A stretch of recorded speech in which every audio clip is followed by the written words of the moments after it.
इसमें संजीव, क्या लगता है आज राहुल गांधी की रणनीति क्या होगी? आज बोल पाएंगे या फिर नरवरे की जो है किताब को लेकर, जो अनपब्लिश्ड बुक है, उनके जो अंश है, उनको लेकर फिर बवाल दिखेगा? क्या तस्वीर होगी संसद की, संजीव?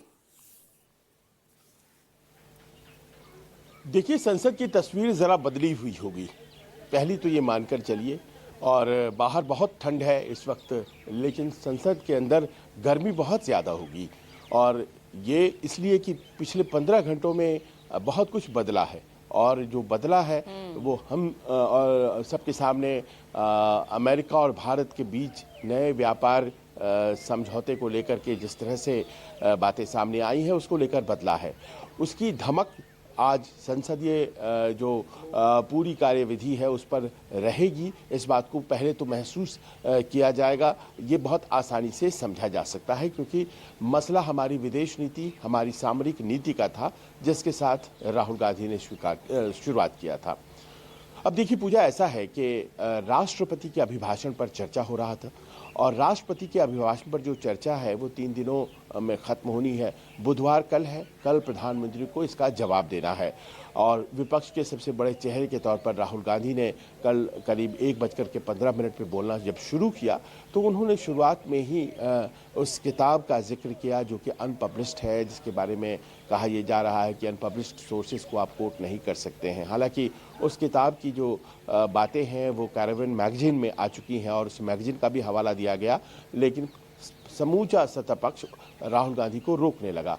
अब राहुल गांधी क्या करेंगे, आप जैसा कि जानना चाह रही हैं। 7 से 8 घंटे कांग्रेस को अलॉट होते हैं। विपक्ष में जितने दल हैं उसमें सबसे बड़ी कांग्रेस है, तो जाहिर है सबसे ज़्यादा घंटा उन्हें ही अलॉट होता है। और राहुल गांधी बोले, उसके बाद कई और लोग बोलते हैं, विपक्ष से ही, कांग्रेस से ही। तो ऐसे में ये बात बहुत ज़्यादा जाहिर है कि राहुल गांधी ही बोलेंगे, भले ही कल उन्हें नहीं बोलना दिया गया। तो विपक्ष के तौर पर अगर आज मौका मिलता है कांग्रेस को, तो राहुल गांधी ही खड़े होंगे, वो अपनी बात को पूरा करना चाहेंगे। लेकिन विपक्ष की तरफ से जो बात कही जा रही है, क्या उसका सल्यूशन ढूंढने की कोशिश की गई? क्योंकि ऐसा होता है कि कई दफ़े मान लीजिए कोई कॉन्फ्रंटेशन हो जाता है, तो स्पीकर के चेंबर में बैठ करके एक रास्ता निकाल लिया जाता है कि आप ये कह दीजिएगा, ये मत कहिएगा। ऐसा कुछ नहीं हो पाया है, यानी कि कॉन्फ्रंटेशन बरकरार है। अब रहा उस पन्ने की बात, जो पन्ना पढ़ना चाह रहे हैं राहुल गांधी, तो उसमें बहुत ज़्यादा नहीं लिखा है। उसमें तो बस इतना ही लिखा हुआ है कि वो लगातार चूँकि चीनी सेना बढ़ रही थी, और बार बार वहाँ के जो लेफ्टिनेंट जनरल थे वो पूछ रहे थे जोशी साहब कि आखिर क्या करें, यहाँ पर सेना बढ़ रही है, हमें आदेश दिया जाए, हम सामना करेंगे।